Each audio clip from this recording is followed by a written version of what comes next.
Perkenalkan, nama saya Listi Suryamingsi. Kali ini saya akan membahas hasil review skripsi dari saya. Nah, judul skripsi yang telah saya review adalah Metode Penanaman Karakter Religius pada Siswa Kelas 8 MTSN Temun tahun pelajaran 2017 atau 2018. Nama penelitinya adalah Putra Pratomo Hadi, asal perguruan tinggi Universitas Muhammadiyah Surakarta. Tahun terbit skripsi 2018.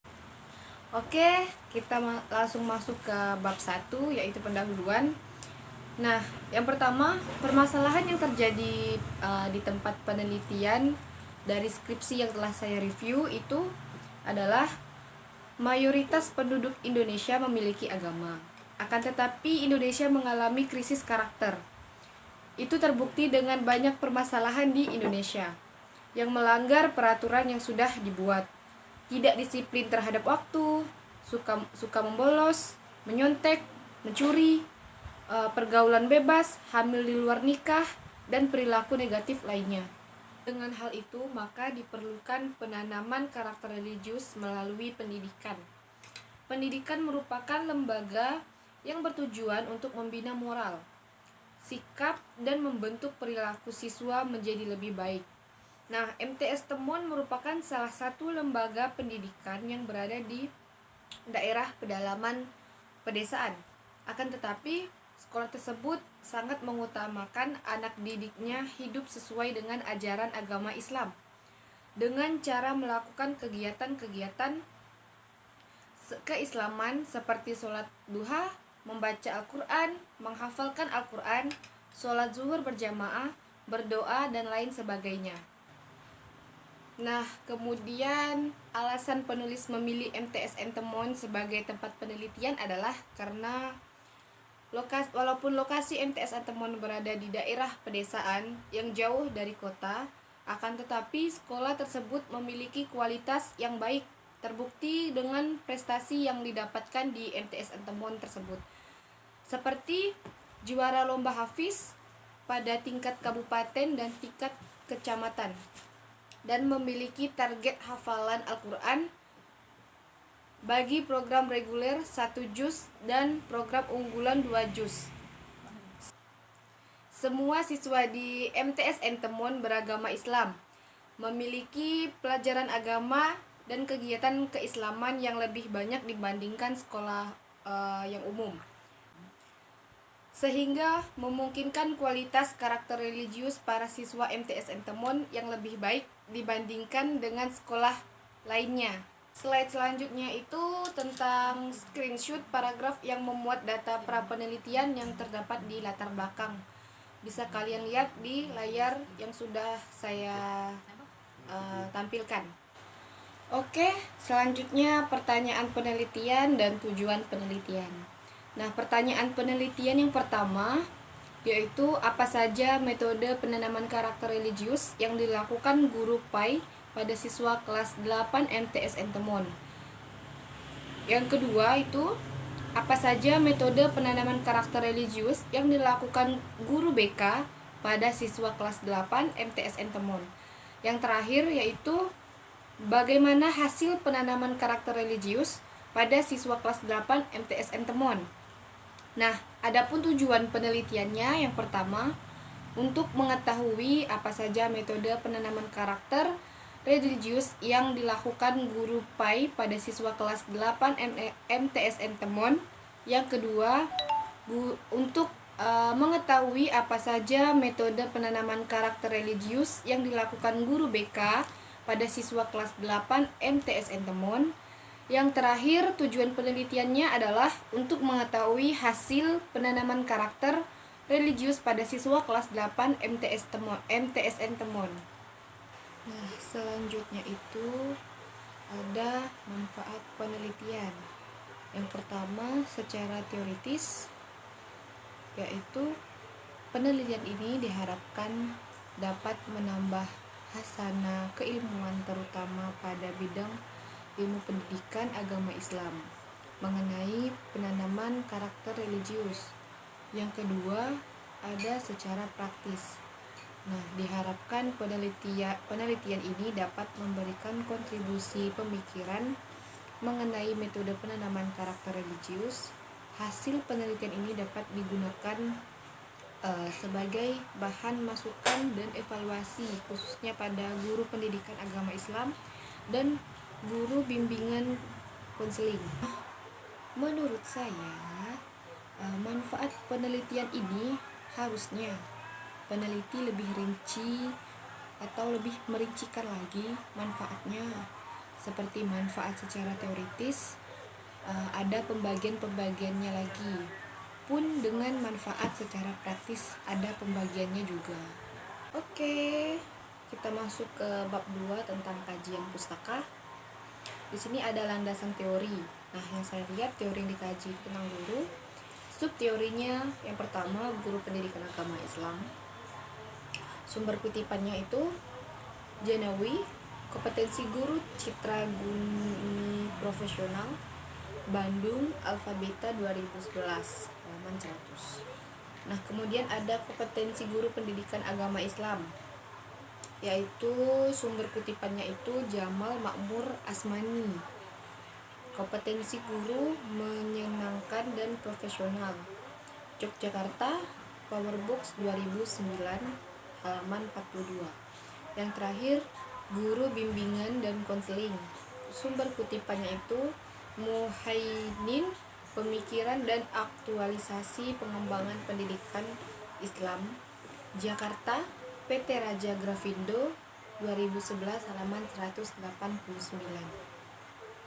Nah, menurut saya pada kajian pustaka ini yang saya baca di skripsi yang telah saya review, penulis hanya menuliskan kajian terdahulunya, dan untuk teori yang dikaji mungkin ada di sub tinjauan teoritiknya, tapi saya juga kurang tahu apakah di dalam tinjauan teoritik ini termasuk pada teori yang dikaji oleh peneliti. Nah, selanjutnya ada kajian penelitian terdahulu atau kajian penelitian relevan. Skripsi yang disusun oleh Febri Rahmayanti, Fakultas Psikologi dan Ilmu Sosial Budaya Universitas Islam Indonesia, Yogyakarta tahun 2008, dengan judul Hubungan Antara Religitas dan Kecenderungan Perilaku. Skripsi ini merupakan penelitian lapangan yang menggunakan pendekatan deskriptif kuantitatif yang di dalamnya menjelaskan hubungan antara religitas dan dengan kecenderungan perilaku. Subjek penelitian ini adalah remaja menengah atas, jumlah populasi sebesar 75 orang. Nah, kemudian ada skripsi yang disusun oleh Afsha Oktaviani Hastuti, jurusan Sosiologi dan Antropologi, Fakultas Ilmu Sosial Universitas Negeri Semarang tahun 2015, dengan judul Implementasi Pendidikan Karakter Religius dalam Pembelajaran Sosiologi, Studi Kasus di SMA Negeri 1 Komal. Penelitian ini merupakan penelitian lapangan menggunakan metode penelitian kualitatif. Subjek penelitian ini guru sosiologi dan siswa kelas 10. Hasil penelitian ini menunjukkan bahwa guru sosiologi melakukan penyusunan perangkat pembelajaran dan menganalisis karakter kelas sebelum mengajar. Penanaman nilai religius dilakukan sesuai dengan materi yang diajarkan dan dilihat dari bagaimana siswa bersikap yang ditunjukkan siswa. Hambatannya yaitu perbedaan pemahaman lingkungan, kurangnya kontrol guru. Nah, selanjutnya kita membahas ke bab 3, metode penelitian, pendekatan, dan jenis penelitiannya. Nah, untuk pendekatan penelitian dari skripsi yang saya review, yaitu menggunakan pendekatan penelitian kualitatif. Nah, jenis penelitiannya itu studi kasus. Nah, di situ ada gambar screenshot dari jenis penelitiannya. Kemudian ada tempat dan waktu penelitian, tempat penelitiannya di MTSN Temon. Waktu penelitiannya 2018. Kemudian ada sumber data penelitian. Yang pertama ada data primer, yaitu guru PAI, guru bimbingan konseling atau BK, kepala sekolah MTSN Temon, siswa MTSN Temon. Kemudian ada data sekunder. Yang pertama dokumentasi atau foto-foto, yang kedua dokumen-dokumen lainnya. Nah, kemudian ada teknik dan instrumen pengumpulan data. Nah, untuk teknik pengumpulan data, yang pertama itu ada observasi, yang kedua ada wawancara, yang ketiga ada dokumentasi. Kemudian untuk instrumen atau alat pengumpulan datanya, yang pertama pedoman observasi, yang kedua pedoman wawancara, dan yang ketiga catatan-catatan atau laporan kerja.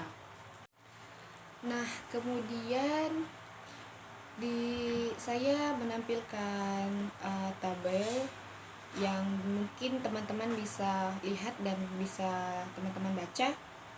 Ada pertanyaan penelitian. Yang pertama itu kan apa saja metode penanaman karakter religius yang dilakukan guru PAI pada siswa kelas 8 MTSN Temon. Nah, teknik pengumpulan datanya itu menggunakan observasi dan wawancara. Instrumen atau alat pengumpulan datanya itu pedoman observasi dan pedoman wawancara. Nah, terus ada pertanyaan penelitian yang kedua itu apa saja metode penanaman karakter religius yang dilakukan oleh guru BK pada siswa kelas 8 MTSN Temon. Teknik pengumpulan datanya sama dengan yang poin pertama, yaitu observasi dan wawancara. Instrumennya juga sama, pedoman observasi dan pedoman wawancara. Nah, untuk yang terakhir itu bagaimana hasil penanaman karakter religius pada siswa kelas 8 MTSN Temon. Pengumpulan datanya dengan observasi, wawancara, dan dokumentasi. Kemudian instrumennya pedoman observasi, pedoman wawancara, laporan kerja, dan dokumen-dokumen lainnya. Kemudian ada teknik pemeriksaan keabsahan data. Nah, pada skripsi yang telah saya review, saya tidak menemukan teknik keabsahan datanya, yang seharusnya penulis harus mencantumkan keabsahan datanya agar data-datanya terlihat lebih benar. Nah, kemudian ada teknik analisis data. Analisis dalam penelitian ini menggunakan analisis data kualitatif, yang dimana data yang didapat dinarasikan dengan kata-kata tertulis. Analisis data dilakukan secara dedukatif. Maksudnya yaitu analisis data yang dilakukan yaitu temuan teori yang ada, kemudian dibuktikan dengan temuan data di lapangan sesuai atau tidaknya teori model analisis. Dalam penelitian ini memakai analisis Mix and Huberman, di mana analisis tersebut mempunyai 3 komponen, yaitu reduksi data, sajian data, penarikan kesimpulan.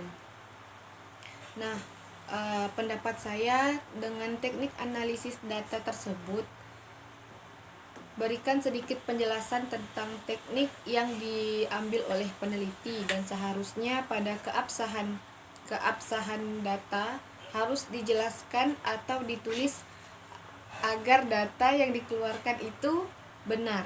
Baiklah, demikian review yang sudah saya sampaikan. Kurang lebihnya